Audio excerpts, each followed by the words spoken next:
Okay, it's time to talk about the Washington Nationals, and it wouldn't be a surprise. As the team goes, so goes the player. Wouldn't be surprised if the Nationals had a little bit of a letdown, a little bit of a lull. You know, that happens. You win a World Series, you win a championship, and then the next year you're a little off your game. There's a term for it, and I forgot what it is, but we got to pay attention to that because as the team goes, so goes the player. It looks to me that Washington could be very capable of having a down season as a result of winning and as a result of losing a very, very important player. I would have actually kept Anthony Rendon as my third baseman rather than keeping Steven Strasburg if that was my choice. The void that Rendon has left in the middle of the batting order could be a disaster for a couple of these players, but we'll talk about that in just a second. 89.5 is the over-under on the Washington team. 2-1 to win the National League East, and 7-1 to win the World Series. I'm going to take the position that all these bets are tough to go in favor of. So I'm going to stay away from each and every one of them. I'm predicting a Washington Nationals letdown after doing so well last year. Behind the plate, they got a threesome that only a couple of years ago would have been a starting catcher on my fantasy team. I don't like to pay a lot for catchers. I would have taken Wellington Castillo in a heartbeat when he was with Baltimore. Kurt Suzuki, all right, maybe no, but certainly Yan Gomes. At this point, you have to take the position that I don't know what's going on. At first base, you got Ryan Zimmerman just re-signed.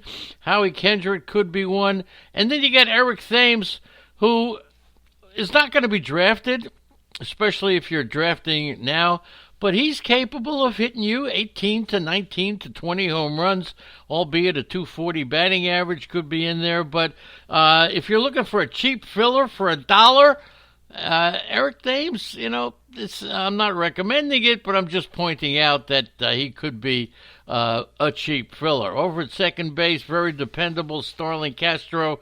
Once again, if you're getting a draft guide, nobody's going to tell you anything other than what Starlin Castro has done before. There's nothing new on Castro, okay? He's not a bad player, but not a great player, not a bad player. He's vanilla. Now, here's one of the issues. At shortstop, you got Trey Turner. He is not an issue. He could be a Ricky Henderson. However, they may take the position of moving Trey Turner down to the number 3 spot. Trey Turner could be number 3. Talk of that has been bantered around, moving up Adam Eaton to the top of the order with Victor Robles, and Trey Turner could be number 3. One of the reasons that they may want to do that is to give some protection to Juan Soto. Now, without Anthony Rendon in there, Juan Soto could be naked, all right? They could pitch around the number 2 guy, and they could pitch around Soto, but it's going to be a little tough, and it's going to be a problem.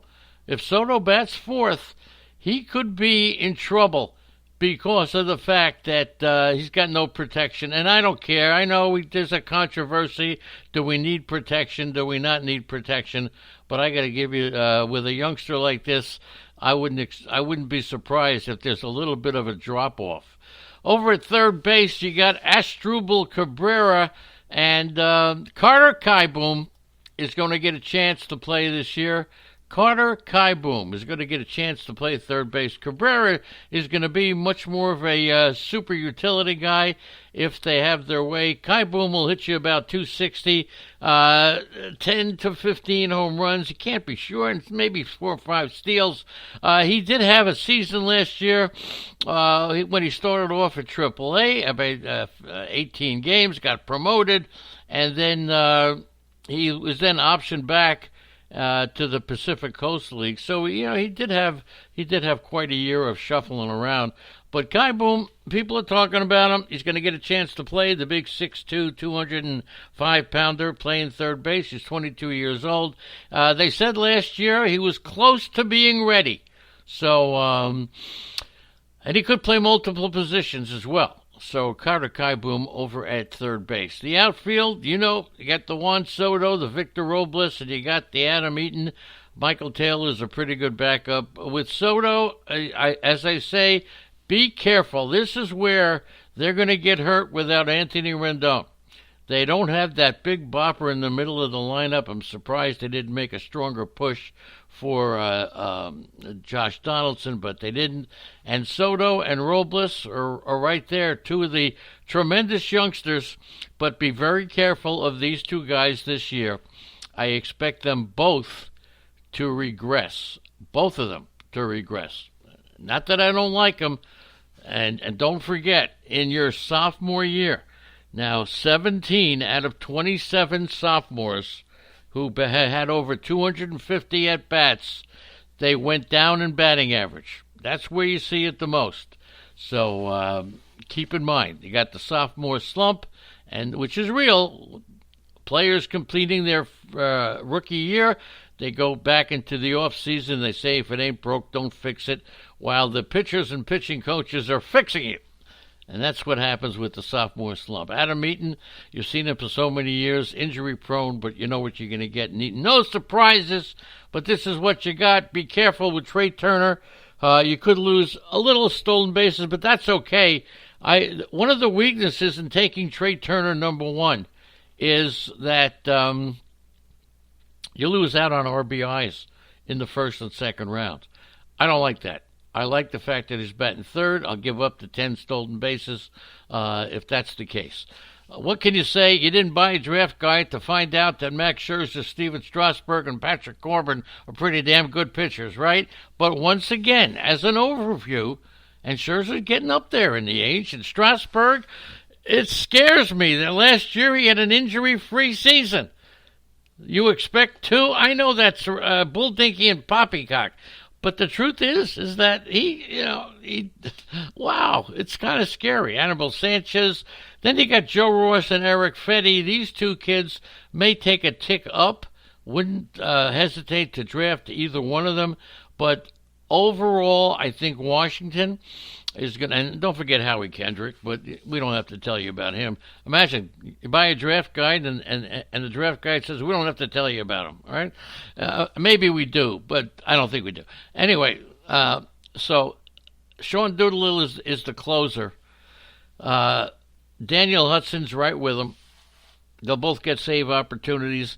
And if you're looking for, Hunter Strickland's there too, but if you're looking for a potential closer, if in fact Washington does go into the tank or does not have that season of contention, Tanner Rainey could be a closer here in Washington for the end of the year. So just make sure you know that, react to it if the situation warrants it.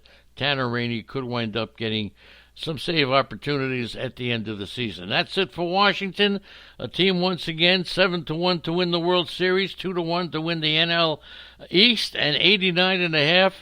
I'm going to take the negative on all three. I'm not going to bet them, and I'm not going to go 89.5. I think they'll do less than that. Washington Nationals could be a down year.